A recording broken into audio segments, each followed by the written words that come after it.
Halo, selamat pagi semuanya. Perkenalkan, nama saya Mika Ladal. Saya dari kampus Universitas Flores, program pendidikan biologi. Sekarang berada di semester 6 dan sekarang ini kami berada di sekolah SMA Katolik Santo Petrus dengan tujuan untuk mewawancarai guru BK dan kepala sekolah.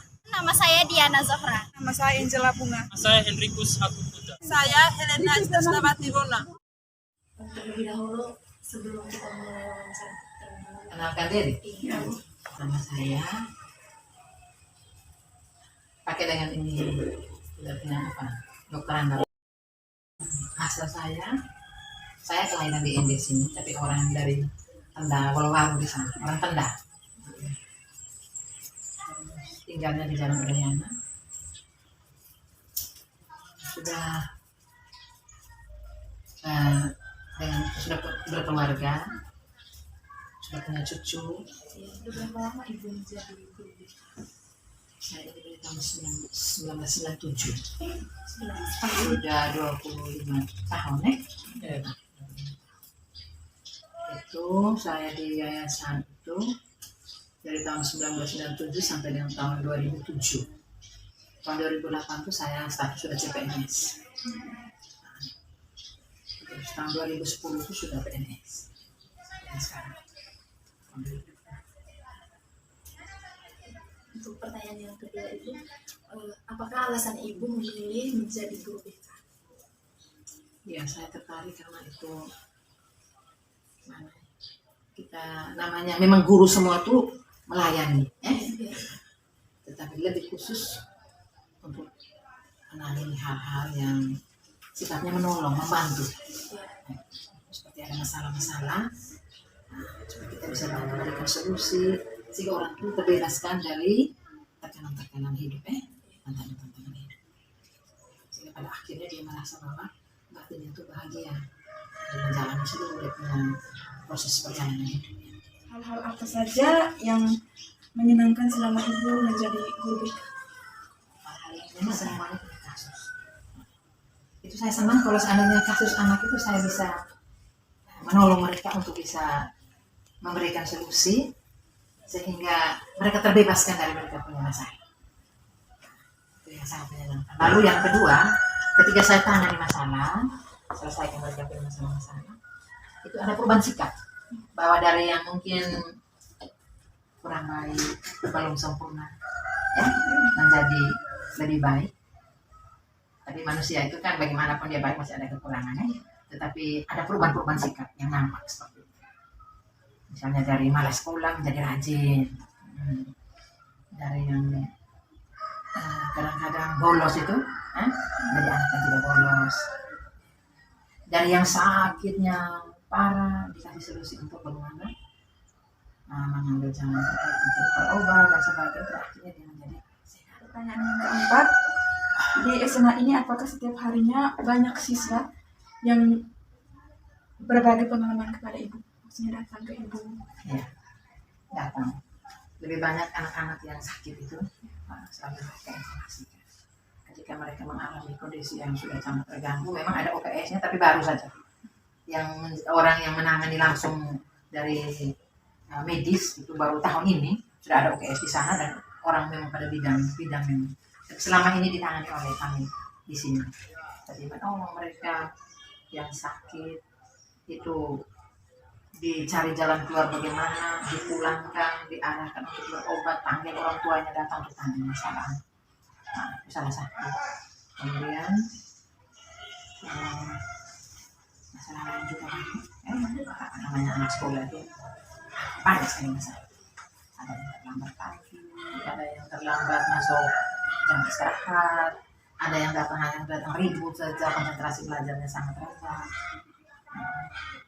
Terus ada yang banyak angka, ada yang sakit tidak pernah diinformasikan. Jadi itu yang menjadi tugas kita sebagai guru BK. Memang mungkin dengan mereka punya keadaan yang secara teknologinya tidak terjangkau toh, terkait dengan pengalaman itu susah dapat sinyal dan sebagainya, sehingga tidak ada kabar dengan pihak sekolah. Kami juga kalau tidak mendapat kabar sementara mengatakan apa Nanti bagaimana kemana baru mereka dikonseling. Jadi masalah yang paling banyak itu yang masa pandemi sudah 2 tahun itu ya. Jadi apa yang paling banyak? Sudah itu juga ada lagi masalahnya. Kalau namanya sudah begitu berarti belajar juga sudah menjadi terganggu, komunikasi dengan pihak sekolah juga apa adanya ya. Lalu kalau memang kemarin tuh waktu pandemi itu ada 2 proses yang kita lihat itu yang pakai daring, daring yang sampai tapi itu sudah pandemi sudah mau berakhir ada tatap muka. Jadi semua anak itu dikonseling dari pihak sana ada bentuk sekolah sama ada terjadi hari ini konseling semua. Kalau memang setelah pandemi terus sekarang sudah Omikron ini memang ada juga yang apa tapi sudah jumlahnya lebih sedikit. Jadi apa itu di dalam apa itu banyak sekali masalah. Mengapa anak itu apa? Itu atau persoalannya kita harus anak mereka seperti apa. Jadi bahwa anak apa itu bukan karena bawahannya dia bodoh. Saya pernah mengalami kesulitan saat akan membantu mengatasi masalah yang sedang dialami oleh siswa. Kalau kesulitan pasti ada karena namanya kita manusia ini tidak luput dari sakit toh. Baru saya ada sakit itu memang ada juga di sini, tetapi yang namanya tugas bikin banyak sekali. Jadi mana harus melayani absensi di sini, mana menghadapi anak yang bermasalah, sehingga ada terjadi penumpuk masalah yang belum terselesaikan karena kita sendiri terganggu kondisi ya. Seperti itu. Tapi kalau tidak sakit itu saya punya data, tinggal Anda data, lihat anak mana yang mau dipanggil, ya, atau masalah mana yang harus diurus lebih dulu, dilayani lebih dulu.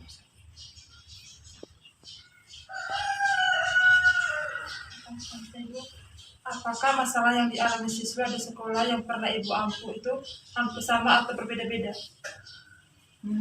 Berbeda tergantung anak itu mengalami masalahnya. Ya, setiap anak itu masalahnya ada yang sama, ada yang berbeda. Jadi yang sama seperti tadi apa kan ada terjadi pada anak yang ini, anak yang lain lagi kan. Ada juga masalah-masalah seperti yang sangat pribadi itu juga. Ya. Tapi ada yang sama, tapi ada yang berbeda juga. Kalau yang pribadi itu sifatnya sangat rahasia. Nah, itu dilewati dengan proses yang konseling yang tetap muka dengan 4 mata loh, yang sangat privasi. Kepanjangan itu masalah tentang apa?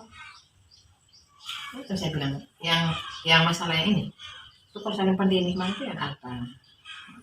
Kami di sini bolos jarang kalau ngomong ya. Mereka bolos ada 1-2 orang saja.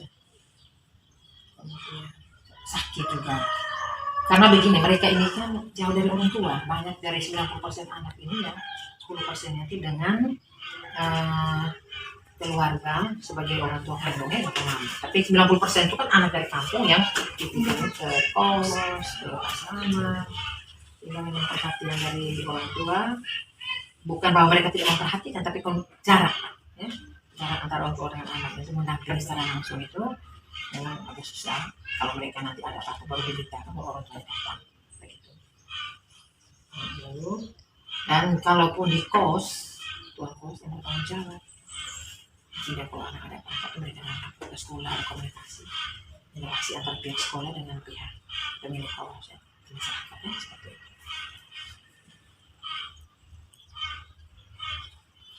Pertanyaan selanjutnya, menurut Ibu seberapa pentingkah peran BK bagi siswa? Oh, sangat penting. Memang ada guru bina studi karena guru bina studi itu tugasnya itu menyampaikan seluruh pengetahuan materinya. Memang sekarang ini melekat dengan aspek-aspek sikap dalam penilaian guru bina studi, tapi waktunya itu sangat terbatas. Karena mereka bagaimanapun mereka harus selesaikan meraih mereka punya program yang sudah ada itu untuk pertemuan ini materi ini selesai. Memang ada aspek sikapnya dilihat semua, tetapi untuk lebih sedetail itu oleh guru BK begitu. Saya rasa pincang sekali, bukan bahwa guru bina studi tidak menangani anak, tetapi itu lebih fokusnya tuh kalau ada masalah-masalah ini harus ada guru BK. Oke, pertanyaan lanjutnya, bagaimana jika di suatu SMA tidak ada BK? Pasti banyak terjadi masalah yang tidak bisa terlayani seluruhnya. Memang memang ada wali kelas, tapi peran wali kelas juga terlalu banyak. Selain dari guru bina studi, juga bagaimana dengan nilai dan sebagainya, anak punya semua tertampung wali kelas. Oh? Jadi kekurangan waktu itu ya membuat mereka belum bisa untuk terurus semua. Dan kalau kami guru BPBK ini kan, makanya ada yang boleh masuk kelas, tapi ada yang juga tidak bisa masuk kelas, tidak masuk kelas. Nah, bukan tidak bisa, tapi memang sudah dipertimbangkan oleh pihak sekolah untuk dia sudah bisa masuk kelas. Sehingga kami punya waktu itu, kalau ada masalah kami terima saja ambil. Ya, misalnya ada masalah di kelas dari guru bidang studi, ya mungkin guru bidang studi menyelesaikan di kelas, berarti materinya tertinggal, waktu pun berjalan terus. Ya. Jadi serahkan ke sini. Ataukah nanti bukan waktu itu setelah selesai lain baru ada informasi dari guru bidang studi. Yang pentingnya harus ada kerjasama antara pihak BPBK, wali kelas, dengan Bapak Ibu guru bidang studi. Karena Bapak Ibu guru bidang studi itu menemukan masalah di sana tentang anak yang kesulitan belajar, ya, yang prestasinya rendah, yang nilainya tidak pernah ada perubahan, selalu pada di bawah dari KKM, seperti itu. Itu kami saling berkomunikasi untuk sama-sama. Ada waktunya kita buat konseling, ya, atau kita buat muka untuk beberapa saat yang memungkinkan ada waktu masuk kelas supaya informasikan lainnya. Baik, pertanyaan selanjutnya, apakah ibu sudah memenuhi fungsi sebagaimana mestinya yang ada pada sekolah? Ya, saya rasa ukuran yang bahwa memenuhi fungsi ya sudah bisa dijalankan, ya. Walaupun mungkin karena kekurangan tenaga juga kami hanya 2 orang, karena 150 siswa itu harus hanya 1 guru BPBK. Ini kan sudah melampaui. Jadi memang bagaimanapun kami sudah melebihi dari 150 yang harus diasuhnya, yang normalnya itu udah ukuran pemerintah punya itu 150 siswa itu 1 guru BPBK. Jadi memang kadang-kadang ada yang sudah bisa tapi mungkin waktunya belum mencukupi, masih tunggu, ya masih tertunda. Tapi bagaimanapun kami di sini memang seperti yang Mas sudah alami itu. Jadi data itu memang sudah terkumpul, walaupun memang mungkin anak antara sadar tidak sadar, tapi kami sudah pegang data. Yang kita panggil begini, tinggal kita kembalikan kepada anak. Dia sadar bahwa saya kenapa, saya begini, saya begini. Baik, terima kasih banyak Ibu. Terima kasih banyak Ibu atas waktunya. Maaf kalau Jadi terima kasih Bapak untuk tidak memperpanjang waktu. Kami langsung saja dengan pertanyaan pertama kami, yaitu apakah adanya guru BK di sekolah ini bisa membantu siswa dalam mengatasi masalah? Baik, yang pertama bukan hanya bisa membantu, tapi sangat membantu. Karena permasalahan anak ini kan aneka ragam, dan tidak semua masalah bisa ditangani oleh wali kelas atau guru mata pelajaran.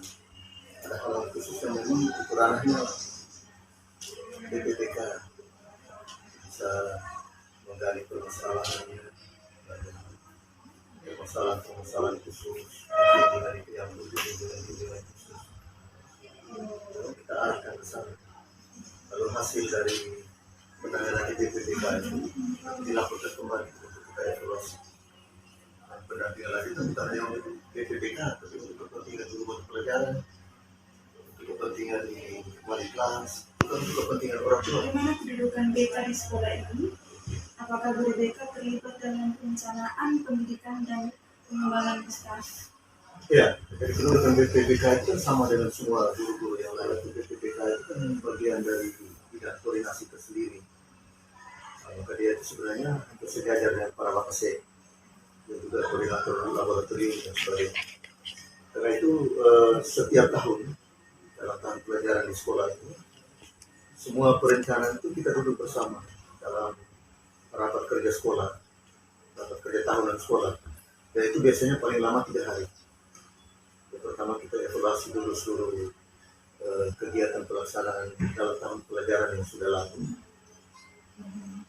oleh masing-masing guru mata pelajaran dan juga masing pelajaran itu kita ada raker paling lama itu 3 hari. Dan 3 hari itu kita akan evaluasi secara keseluruhan rencana kegiatan tahunan yang sudah berjalan. Lalu setelah evaluasi kita masuk pada rencana program kegiatan untuk tahun berjalan. Dan itu semua bidang, baik dari mata pelajaran, bidang-bidang, laboratorium, PPBK, perpustakaan, wakasek, kepala sekolah sendiri juga, kerja tahunan itu, tahun pelajaran, termasuk PPBK juga ada di dalam 16. Jika saya diberi kepercayaan untuk menjadi kepala sekolah, maka semua bidang kegiatan apapun harus berbasis data. Kita mau evaluasi, kita mau bertengkar, kita mau ini, tidak ada data.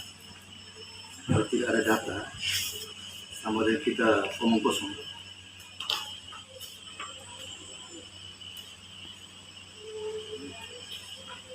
Jadi prinsipnya bahwa awal tahun pelajaran itu kegiatan evaluasi dan kegiatan penyusunan program untuk program kerja tahun pelajaran berjalan. Maka harus disiapkan secara baik, termasuk di dalamnya itu PPBK. Kira-kira begitu. Selanjutnya, bagaimana hubungan guru BK dengan siswa? Apakah siswa dan guru BK di sekolah ini memiliki hubungan yang kurang baik, atau siswa atau dengan guru BK menganggap guru BK adalah guru yang ditepati oleh anak-anak yang bermasalah? Ya. Hubungan siswa dan guru PPBK dan juga guru-guru mata pelajaran, wali kelas, ya, relasi hubungan yang baik, ya. Karena ini satu kesatuan lingkaran kerja yang tidak bisa dilakukan. Dan tanggung jawab semua guru. Karena itu termasuk dalam bidang kegiatan siswa.